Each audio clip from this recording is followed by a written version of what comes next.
ผมมาที่นี่อีกครั้งนะครับหลังจากที่ได้รับข้อความจากที่ผมโพสต์ไปเมื่อวันที่ 2 ว่าผมจะมาในงานแสดงโซลาร์เซลล์และอุปกรณ์เกี่ยวกับพลังงานสะอาดที่ศูนย์สิริกิติ์อยากให้เช็คให้หน่อยว่าร้านไหนที่เขาขายอินเวอร์เตอร์เต๋อเย่6กิโลวัตต์และก็แบตเตอรี่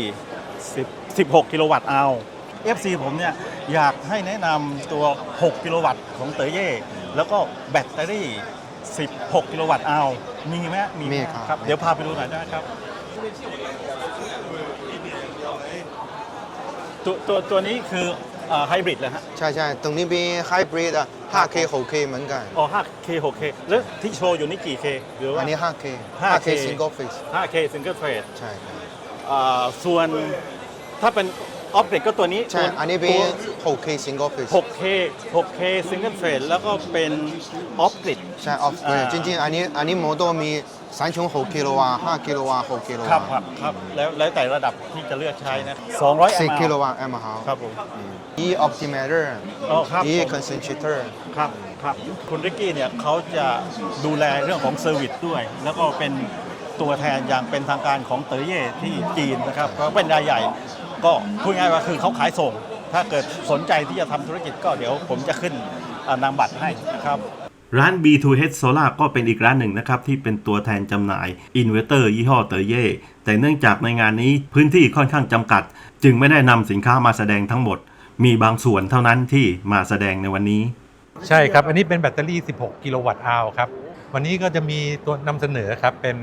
อินเวอร์เตอร์ all in one นะครับเป็นชุด all in one เลยมีทั้งอินเวอร์เตอร์ขนาด6กิโลวัตต์เป็นไฮบริด on off grid ข้อดีก็คือว่าตัวนี้เนี่ยเราเป็นชุดสำเร็จเลยนะครับลูกค้าสามารถที่จะเอาไปปุ๊บก็ไปเสียบเอาแผงโซลาร์เซลล์นะครับติดตั้งเสร็จก็จะมาเสียบนะครับแล้วก็ใช้งานได้เลยแล้วไปดูจุดเสียบชุดนี้ทั้งหมดเนี่ยทำในไทยครับอุปกรณ์ในส่วนของเคสซิ่งเนี่ยนะครับก็ทำโรงงานในไทยครับใช้พวกแอร์นะครับพวกเครื่องใช้ไฟฟ้านะครับใช้ในชีวิตประจำวันได้สบายมากเลยครับปั๊มน้ำได้กี่แรงครับอาจารย์ปั๊มน้ำเนี่ย2แรงเนี่ยสบายมากเลยครับ6กิโลวัตต์เต็มไหมยังเต็มครับตัวนี้เต็มแล้วสามารถที่จะใส่แผงได้ 7,200 วัตต์ครับ 7,200 วัตต์ครับในกรณีใส่แผงเกินเครื่องเพื่อที่จะนำส่วนเกินนั้นมาชาร์จแบตเตอรี่ส่วนเกินมาชาร์จแบตเตอรี่แล้วข้อดีคือตอนเช้าไงครับ7 โมง 8 โมงเนี่ยมันผลิตไฟแล้ว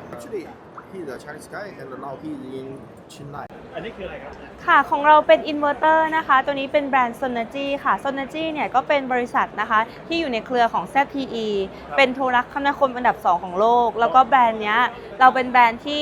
เปิดตลาดมา30ประเทศแล้วค่ะ30ประเทศนะที่นี้คือเราทำทางยุโรปมาก่อนนะคะแล้วก็ในไทยเองเราเพิ่งมาทำตลาดในไทยคราวนี้ในไทยอาจจะยังไม่มีคนรู้จักแต่ว่าสินค้าของเราอะค่ะจะเป็นสแตนดาร์ดแบบยุโรปเลยอินเวอร์เตอร์ของเราจะเป็น IP66 นะคะจะต่างกับทั่วไปตรงที่สามารถติดตั้ง outdoor ได้นะคะไม่มีมดแมลงเข้าใช่ไม่มีมดไม่มีแมลงเข้าฝนสาดได้เลยค่ะเพราะ IP66 กันน้ำตากฝนได้เลยนะคะตัวนี้ค่ะใช่ตัวนี้ก็จะมีทั้งออนกิดแล้วก็ไฮบริดที่เราเอามาโชว์นะคะ5กิโลวัตต์ค่ะใช่จะเป็นตัวใหญ่นะคะ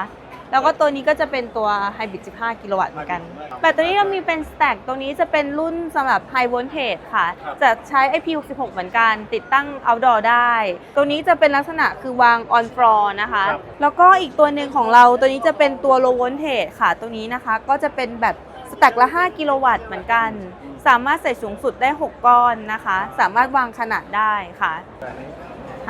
อันนี้เขาก็จะเป็น all in one off grid all in one off grid ใช่ค่ะอยู่ในร้านใช่แต่ว่าตัวนี้ IP เท่าไหร่ครับตัวนี้ IP 20ก็ต้องอินโดเท่านั้นต้องระวังนิดนึงแต่บางคนก็กลัวเนี่ยว่าตัวเล็กไปได้เลยนะง่ายๆเลยนะคะรอบแรก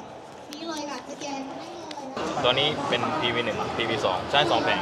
ต่อ1ตัว PV1 PV2 แต่มันมีสายคู่หนึ่งก็คือเป็นสายเอาไปใช้งานใช่แล้วก็ตัวนี้จะเป็นสายที่ออกไปที่อินเวอร์เตอร์ตัวนี้มันจะสื่อสารด้วยลายเส้นนี้ถูกต้องครับโอเคใช่ Optimizer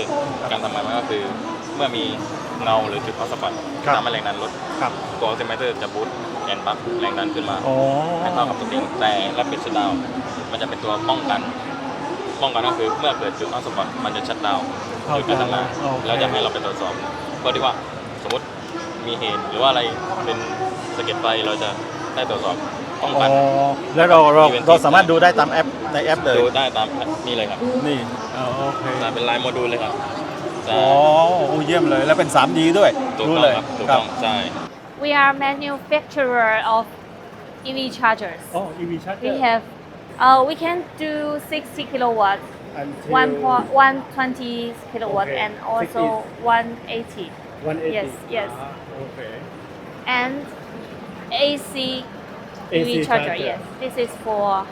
home use. for home For home. sometimes we call wall charge in Thailand wall charge Wall Thailand we chair. call wall Oh, charge wall box. Yes, wall box wall box. in China called home charge Yeah, home charge. Yes. ตัวนี้ก็จะเป็นโซล่าร์ปั๊ม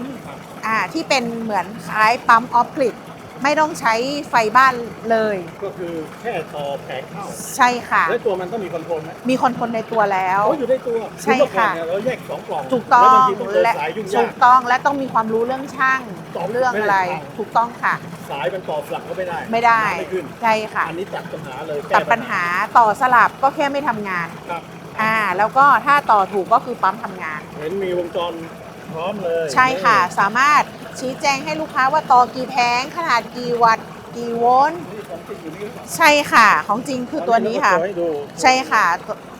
ตัวนี้ก็คือจะเป็นปั๊มที่ต่อตรงกับท่อ PVC ครับผม ค่ะ ครับผ เดิมเนี่ยเราเป็นตัวนี้ อันนี้คือไว้สวมท่อสายส่งน้ำ เข้าใจครับ แต่ตัวนี้เป็นท่อ PVC ตรงหน้า 4 หน้า 3 หน้า 2 นิ้ว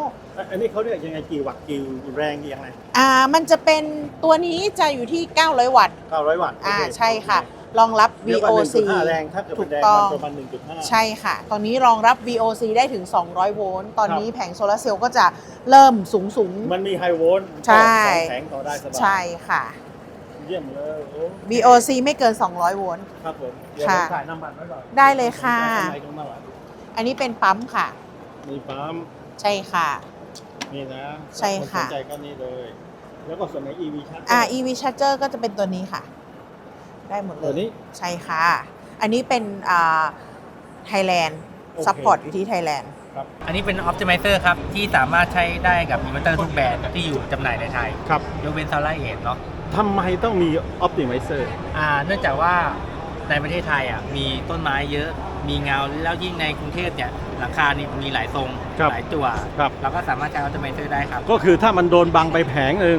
ที่เหลือมันหยุดทำงา มัน น จะใช่ครับ มันยังไม่หยุดครับ แต่ว่ามันจะดึงโหลดทำให้สตริงนั้นมีปัญหาหรือโหลดต่ำที่สุด ครับ แต่ถ้าเรามี ครับ Optimizer หรือรับบิชดาวเนี่ย ครับ จะช่วยทำให้แผงนั้นที่มีปัญหาเนี่ยแค่แผงเดียวที่เหลือจะทำงานได้ปกติ คุณขายหรือติดตั้งเนี่ย ขายอย่างเดียวครับ เรา อ๋อ ขาย ขาย ผ่านดิสตี้ครับ คือต้องบอกว่ารับบิชดาวเนี่ยของเราฟังก์ชันแทบจะเหมือน Optimizer เลย ครับ ยกเว้นแค่ไม่มีในเรื่องของบูสต์กระแสแล้วก็เชดดิ้งที่เราติดตั้งได้หลายมุมต่างๆซึ่งรับบิชดาวเราทำไม่ได้ แต่เรามอนิเตอร์ได้มอนิเตอร์ลิงได้เหมือน Optimizer เลยครับ หรือเหมือนไมโครอินเวอร์เตอร์เลยครับ ดูแรงดันได้โวลต์กระแสอุณหภูมิได้ด้วย ซึ่งรับผิดชาดาวทั่วไปทำไม่ได้ ถูกต้องครับ ผมอยากดูสมมติว่าผมอยากดูแพนนี้ว่าร้อนอุณหภูมิเท่าไหร่ผมสามารถเลือกได้เลยครับ ดูเป็นอุณหภูมิ ดูความร้อน ได้ ได้ด้วย ได้ครับ โอเค คือตัวมันวัดความร้อนได้ด้วย ใช่ครับมอนิเตอร์ได้เหมือนอัลติเมเตอร์ ครับ โพลเมเตอร์เลยครับผม โอเค อันนี้คือรับผิดชาดาวแต่ของ ใช่ครับ คุณสามารถมอนิเตอร์ได้ และที่สำคัญ ครับ รับพิชดาของเราสามารถหมุนได้ 360 องศา